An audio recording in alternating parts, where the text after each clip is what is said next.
ಅಲ್ಲ ಸಿದ್ದರಾಮಯ್ಯನವರೇ, ಪ್ಯಾಲೇಸ್ ಗ್ರೌಂಡ್ನಲ್ಲಿ ನಿಮ್ಮ ರಾಜಕಾರಣಿಗಳ ಮಕ್ಕಳ ಮದುವೆಗೆ ಸಾವಿರಾರು ಜನ ಬರ್ತಾರೆ, ಅದನ್ನು ಸಂಭಾಳಿಸಲಿಕ್ಕೆ ಪೊಲೀಸ್ ಇಲಾಖೆನ ಬಳಕೆ ಮಾಡ್ಕೋತೀರಿ. ಇದೇ ಪ್ಯಾಲೇಸ್ ಗ್ರೌಂಡ್ನಲ್ಲಿ ಲಕ್ಷಾಂತರ ಜನ ಸೇರಿಸ್ಕೊಂಡು ಪೊಲಿಟಿಕಲ್ ರ್ಯಾಲಿ ನಡೆಯುತ್ತೆ, ಅದಕ್ಕೆ ಸೂಕ್ತ ಭದ್ರತೆ ಸೂಕ್ತ ತಯಾರಿ ಮಾಡ್ತೀರಿ. ಸಂಭ್ರಮಾಚರಣೆಯಲ್ಲಿ ಭಾಗಿಯಾಗಿ ಅಂತೇಳಿ ಹೇಳಿ ಕರೆ ಕೊಟ್ಬಿಟ್ಟು ಸೂಕ್ತ ತಯಾರಿ ಮಾಡೋಕ್ಕಾಗಲ್ವ ನಿಮಗೆ? ನಿಮ್ಮ DPIR ಮುಖ್ಯಸ್ಥ ಏನಂತ ಹೇಳ್ತಾರೆ, ಇಷ್ಟು ಜನ ಬಂದರು ನಮ್ಗೆ ಸಂಭಾಳಿಸೋಕ್ಕಾಗಲ್ಲ ಅಂತೇಳಿ ಸಂಭಾಳಿಸ್ಲಿಲ್ವಾ? ಆಯಿತು, ನೀವೇ ಸಿದ್ದರಾಮೋತ್ಸವ ಅಂತೇಳಿ ಮಾಡ್ಕೊಂಡ್ರಿ, 25 ಲಕ್ಷ ಜನ ಕರೆಸಿದ್ರಿ, ಎಲ್ಲ ಕಡೆಗೂ ಬಸ್ ಕಳಿಸಿದ್ರಿ, ಬಾಡೂಟ ಹಾಕ್ಸಿದ್ರಿ.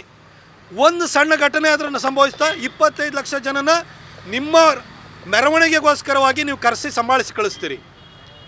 ಇಲ್ಲೊಂದು 50-60 ಸಾವಿರ ಜನ ಬಂದವ್ರನ್ನ ಸಂಭಾಳಿಸೋಕ್ಕಾಗಲಿಲ್ಲ ಅಂತಂದರೆ ನಿಮ್ಮ ಸರ್ಕಾರದ ಕಾರ್ಯಕ್ಷಮತೆ ಎಷ್ಟಿದೆ ಅನ್ನೋದನ್ನು ತೋರಿಸುತ್ತೆ. ಈ ಕಾಂಗ್ರೆಸ್ಸು ಇಡೀ ದೇಶದಲ್ಲಿ ಚುನಾವಣೆಯಲ್ಲಿ ಸೋತು ಅವ್ರಿಗೆ ದರಿದ್ರ ಹೆಂಗೆ ಬಂದಿದೆ ಅಂತಂದರೆ, RCB ಗೆಲುವಿನಲ್ಲಿ ಇವರೊಂದಷ್ಟು ಪ್ರಚಾರ ತೊಗೊಳ್ಬೇಕು.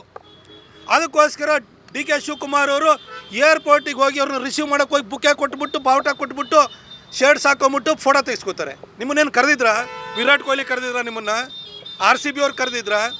KSC ಅವ್ರು ಹೇಳಿದ್ರ? IPL ಹೆಡ್ ಹೇಳ್ತಾ ಇದ್ದಾರೆ, ನಮಗೆ ಈ ಪ್ರಿಪ್ರೇಷನು ಇದ್ರದ್ದು ಈ ಸಂಭ್ರಮಾಚರಣೆನೇ ಗೊತ್ತಿಲ್ಲ, ಇವರೇ ಮಾಡಿದ್ದಾರೆ ಅಂತ. ಮಾಡಿದ್ದಾರೆ ಅಂದಮೇಲೆ ವ್ಯವಸ್ಥೆ ಮಾಡ್ಬೇಕು ತಾನೆ.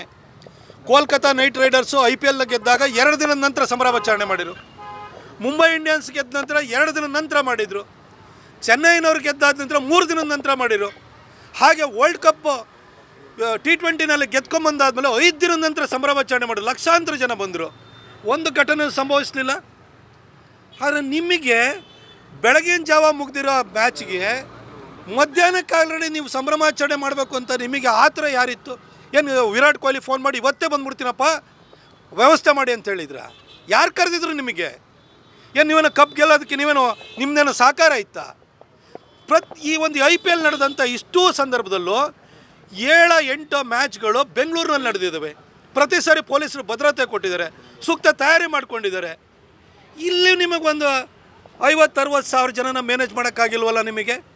ಅಲ್ಲ, ವಿಧಾನಸೌಧ ಎದುರುಗಡೆ ನಿಮ್ಮ ಹಾಕುವಂತಹ ಒಂದು ಶಾಲಾ ಪೇಟೆಗೋಸ್ಕರ ಬರಬೇಕಿತ್ತು. ಅಲ್ಲಿ ನೇರವಾಗಿ ನೀವು ಚಿನ್ನಸ್ವಾಮಿ ಸ್ಟೇಡಿಯಮದಲ್ಲೇ ಮಾಡ್ಬೋದಿತ್ತು.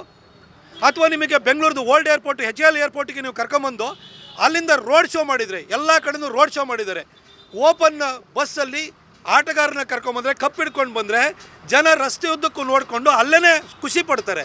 ಎಲ್ರಿಗೂ ಆಟಗಾರನ ನೋಡುವಂಥ ಅವಕಾಶ ಆಗುತ್ತೆ. ಇಷ್ಟು ಕಾಮನ್ ಸೆನ್ಸ್ ಇಲ್ವ ನಿಮಗೆ? ಚಿನ್ನಸ್ವಾಮಿ ಸ್ಟೇಡಿಯಮಲ್ಲಿ ಹಿಡಿಯೋದೇ 35 ಸಾವಿರ ಅಂತ ಹೇಳ್ತೀರಿ.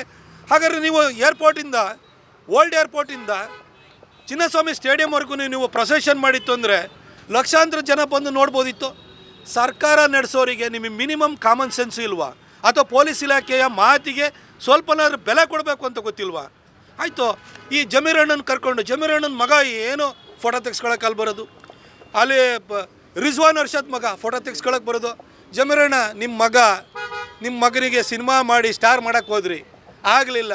ಈಗ ಸ್ಟಾರು ವಿರಾಟ್ ಕೊಹ್ಲಿ ಜೊತೆ ಫೋಟೋ ತೆಗೆಸ್ಬಿಟ್ಟು ಸ್ಟಾರ್ ಮಾಡೋಕ್ಕೆ ಕೊಟ್ಟಿದ್ದೀರಾ? ನಿಮ್ಮ ಚೀಫ್ ಸೆಕ್ರೆಟರಿ ಮಗಳನ್ನ ಕರ್ಕೊಬರ್ಬೇಕಿತ್ತ? ನೀವು ನಿಮ್ಮ ಮೊಮ್ಮಗನ ರಾರಾಜಿಸೋದಕ್ಕೋಸ್ಕರ ಆ ವೇದಿಕೆಯನ್ನು ದುರ್ಬಳಕೆ ಮಾಡ್ಕೊಳ್ಬೇಕಿತ್ತ? ವಿರಾಟ್ ಕೊಹ್ಲಿ ಇರಿಟೇಟ್ ಆಗಿ ಎದ್ದೋಗಿದ್ದು ನಿಮಗೆ ಕಾಣಿಸ್ತಿಲ್ಲವ ನಿಮಗೆ? ಯಾಕಾಗಿ 2 ಕಡೆ ನಿಮಗೆ ಭದ್ರತೆ ಕೊಡೋಕ್ಕಾಗಲ್ಲ, ವ್ಯವಸ್ಥೆ ಸರಿ ಮಾಡೋಕ್ಕಾಗಲ್ಲ ಅಂದರೆ 2 ಕಡೆ ಸಂಭ್ರಮಾಚರಣೆ ಆಗಬೇಕಿತ್ತು, ಸನ್ಮಾನ ಆಗಬೇಕಿತ್ತು. ಯಾಕಂದ್ರೆ ಕಂಡೋರ್ ಮಕ್ಕಳು ಸತ್ತಿದ್ದಲ್ಲ, ನಿಮ್ಮ ಮಕ್ಕಳಿಗೆ ಆಟೋಗ್ರಾಫು ಫೋಟೋಗ್ರಾಫ್ ಸಿಕ್ತು, ಕಣ್ಣೋರ್ ಮಕ್ಕಳಿಗೆ ಸಾವು ಸಿಕ್ತು. ಅದನ್ನು ನೀವು ನಿಮ್ಮ ಮಕ್ಕಳು ಸತ್ತೋಗಿಲ್ಲಲ್ಲ, ನಿಮ್ಮ ಮಕ್ಕಳಿಗೆ ಏನು ಪ್ರಾಬ್ಲಮ್ ಆಗಲಿಲ್ವಲ್ಲ, ಅದಕ್ಕೋಸ್ಕರ ನೀವು ಈ ಕೆಲಸವನ್ನು ಮಾಡಿದಿರಿ ಅನ್ನೋದು ಭಾಳ ಸ್ಪಷ್ಟವಾಗುತ್ತೆ. ಇನ್ನೊಂದು ಪ್ರಶ್ನೆ ಕೇಳಲಿಕ್ಕೆ ಬಯಸ್ತೀನಿ.